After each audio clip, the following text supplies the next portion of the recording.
Maalala sa isang interview ni FBRRD sa SMIN Special Mention niya si Kong Ace, sabi niya, dahan-dahan lang, bilog ang mundo. There is always time for reckoning. Ito na po ba yung Tatay Digong? Ayon kasi sa isang ulat ay, isang hotel room sa Surigao City ang naging drug den ng grupo ni Barbers at ni Ray ng PDEA. Lumabas na ang pagbebenta ng shops na sangkot umano ang gobernador na si Lyndon Barbers at Congressman Ace Barbers. Nahuli ang kanilang mga tao sa isang hotel sa Surigao City. Unti-unti nang nahahayag ang mga tinatago nilang droga sa politika.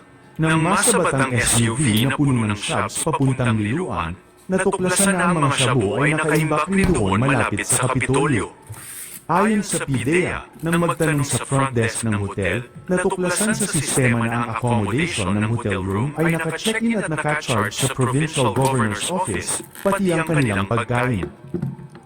Nadiskubre daw ng PDEA Surigao del Norte sa pangunguna ni Agent Winifredo Alaga B. Jr., kasama ang Surigao del Norte Provincial Office Provincial Intelligence Unit sa pangunguna ni Police Major Hobson Clyde at Surigao City Police Station sa pangunguna ni Police Captain Brian Uglera, ang tatlong suspect sa loob ng isang hotel room sa Surigao City na ginawang drug den.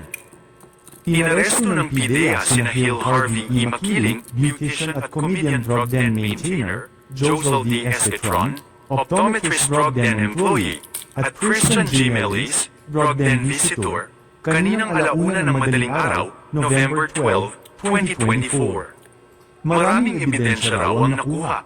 Ang tatlong nahuli ay kasalukuyang nakatakdang kasuhan sa paglabag sa Section 5, 6, 7, 11, at 12 ng Article 2 Nanograms Republic Act 9165. Sa ngayon, ang mga suspect ay nasa kustodiya ng PDEA Provincial Office. Ang mga nahuling suspect ay nagtakip ng kanilang mga mukha dahil pumalpak ang kanilang hideout na mismo ay sponsored ni Barbers. Mga Surigao nun, okay pa ba tayo sa ganito? Na mismong mga pinuno natin sa politika ang nangungunang nagnenegosyo ng illegal na droga sa Surigao. Grabe ang kapal na tawagin pa si Duterte para sa Committee on Drugs, pero sila mismo ang malalaking drug lords sa sariling baluarte. Kasabay ng balitang ito mula sa Surigao Media, heto naman ang napakalinis na opening statement ni Ace Barbers sa Quadcom sa pagdalo ni former President Duterte ngayong araw. Ayon nga sa komento ni Tio Moreno ay, "Who is this member of Quadcom whose car was found full of shabu? The car is registered in his name, but it was his brother who was driving." Panuuri ng full video para sa iba pang detalye na magsisimulan na tinatalakay ng Quadcom. Partikular ang pagkalat ng illegal na droga at extrajudicial killings. Kaya po minabuti na ikansila muna. Ito pong pagkansila ay naiparating ng maayos at sa tamang oras sa lahat ng kinaukulan, kabilang na ang tanggapan ni dating Pangulong Rodrigo Duterte. Kaya naman ng aming mababalitaan na darating ngayon sa kapulungan ito upang kumprontahin ang Quadcom kung bakit kinansila ang hearing kung kailan nandito na sa Manila ang dating Pangulo, ay minabuti na namin na ipagpatuloy na upang ma-take advantage namin ang inyong presensya kahit na walang formal na sagot ang inyong abogado sa inyong pagdalo ngayong araw. Pangalawa, ang Quadcom po ay nabuo ng mapagtanto ng 4 na komite na iba-iba ang sakop at jurisdiction na nag-o-overlap na pala ang kanilang mga iniimbestigahan at marami ang tumutukoy sa pare-parehong dito. Kaya minabuti na pagsahin upang hindi paulit-ulit at ang pagtalakay sa pare-parehong usapin at pabalik-balik ang mga witnesses at mga congressmen. Nasasayang ang pera ng bayan. Hindi sinadyang nag-overlap ang mga issues. Subalit nakita ninyo kung paano ang illegal na droga ay naghudyat ng mga patayan na ngayon ay tinawag nating extrajudicial killings. At naging konektado rin ito sa mga pogo at mga taong nakita na nasa likod ng mga illegal na droga ay siya ring may kinalaman sa pogo at may koneksyon din sa mga matataas na opisyal ng gobyerno. Dito nagsimula ang mas malalimang investigasyon kung saan maraming nasangkot sa mga revelasyon ng mga taong humarap dito. Nagulat ang bayan. Napakalaki pala ng bagay na ito. Hindi namin maaaring kalikuran ang aming tungkulin kung kaya't pinagpatuloy namin ito hanggat lumabas na nga ang pangalan ng ating dating Pangulo. Sa kagustuhan namin bigyan ng pagkakataon ang dating Pangulo na magpaliwanag at pasinungalingan ang mga bintang sa kanya, ay minabuti naming siya mismo ang aming imbitahan. Kaya ngayon na nandirito na ang dating Pangulo, tinatanggap po namin ang inyong pagdalo at kami po ay nagpapasalamat.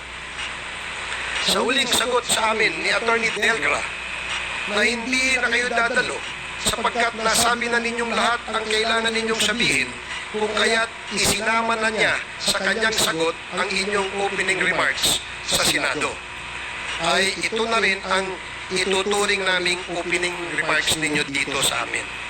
Sa kanya namang pahayag na sinabi daw ninyo na wala ng integrity, walang independence, at probity ang Quadcom, kung kaya't hindi nyo na kailangan pang dumalo, kami ay nagagalak na dumating pa din po kayo.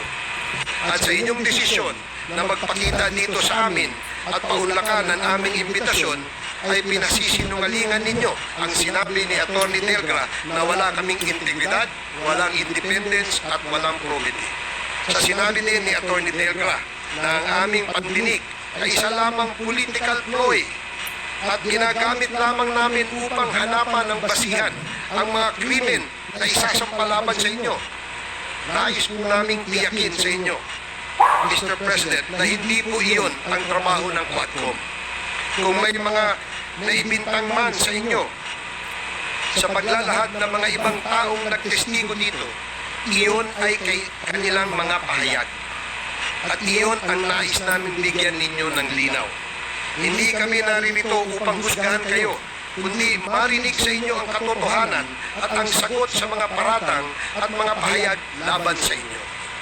Wala po sa amin dito ang nag-aakusa sa inyo, pagkat hindi po kami ang may reklamo at hindi po kami ang may kaalaman sa mga pangyayari, kundi ang mga ibang taong umarap dito sa Quadcom. Kung sa sinasabi niyo po naman na ang mga ibang tao na humarap dito ay aming pinwersa upang magsabi ng hindi totoo at tinawag niyo pong subornation ang ginawa ng Quadcom members, ay nagkakabali po kayo, Mr. President. Mismong mga abogado na nakaharap sa tagpong iyon, kung saan nag-uusap sina Colonel Grijaldo at Chairman Abante at Chairman Fernandez, ang nagpatunay na gawa lamang ni Colonel Grijaldo ang kanyang istorya. Sa katunayan, 2 beses nang nagbigay ng excuse letter si Colonel Grijaldo sa amin sapagkat hindi siya makakarating sa mga sumunod na mga pandinig. Marahil ay napagtanto niya ang bigat ng kanyang paratang sa Quadcom. Mamaya po ay aming babasahin sa inyo ang pahayag ng mga abogadong naroroon. Sa punto pong ito ay papayagan na po natin ang pagtatanong ng mga miyembro sa inyo upang bigyan linaw ang mga naipahayag na rito laban sa inyo, upang maging gabay namin sa pagbalangkas ng anumang kailangang hakbang upang maprotektahan pa ang mga karapatan ng mga taong naaakusa at mapangalagaan din ang mga karapatan ng mga taong naaapi sa pamamagitan ng pag-amyenda ng mga batas, paggawa ng mga bagong batas o pag-repeal sa mga umiiral na mga batas. Sa pagpapatuloy po natin ngayon sa pandinig na ito ukol sa extrajudicial killings, nais po namin tiyakin sa inyo na re-respetuhin po namin ang lahat ng inyong mga karapatan. Hindi po kami naririto upang kayo husgahan, kundi pakinggan ang inyong panig. Abogado naman po kayo, Mr. President, kaya alam namin na mas alam ninyong pangalagaan ang inyong mga karapatan. Iginagalang po namin kayo, and in deference to you being the former President of the Republic, we shall accord to you all the respects due you. Kung kaya't binuksan namin ang pandinig na ito upang hindi po masayang ang pagod ninyo sa pagdalo ninyo sa amin. Nag-imbita din po kami ng mga resource persons na hindi namin inaasahan na makakadalo pa dahil nag-cancel na po kami noong Lunes, kaya ang pagbubukas na ito ay sobrang short notice. Kaya po sa mga makakadalo at habol, kumakahabol, welcome po kayong lahat ng mga invited guests and resource persons. Sa mga hindi po invited, ngunit naririto, pasensya na po kayo. At hindi po namin kayo papayagan gamitin ang oras ng Quadcom at baka malihis tayo sa ating agenda sa araw na ito. Kung gusto po ninyo magpaimbita sa susunod, ay iimbitahan po namin kayo. Marami pa pong pagkakataon at kami ay umaasa na kayo ay dadalong muli sa ating mga susunod na mga pagdidinig. Magandang umaga po at maraming salamat sa inyo.